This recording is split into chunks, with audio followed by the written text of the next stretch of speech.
Jambo yako gani? Waziri, ni siku yangu ya 8.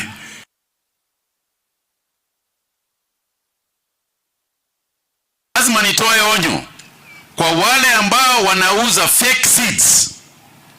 Kutumia mkulima na njia hiyo, wewe unajua ya kwamba ile seeds, ile mbegu ambayo unauza ni mbegu bandia, na mkulima hatajua ati ni mbegu bandia until 5-6 months later.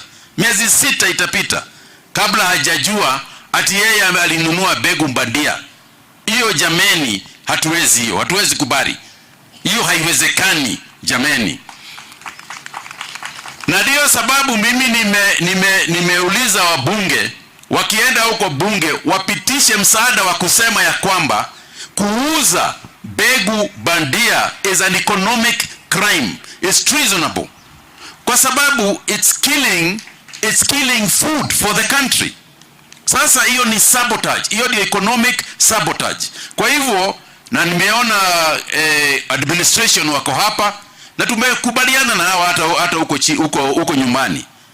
Lazima tushughulike na mambo ya kuelewa ya kwamba, na kueleza wananchi, wewe ukiwa unanunua mbegu, shughulika sana na hiyo mbegu inauzwa na nani na imetoka wapi.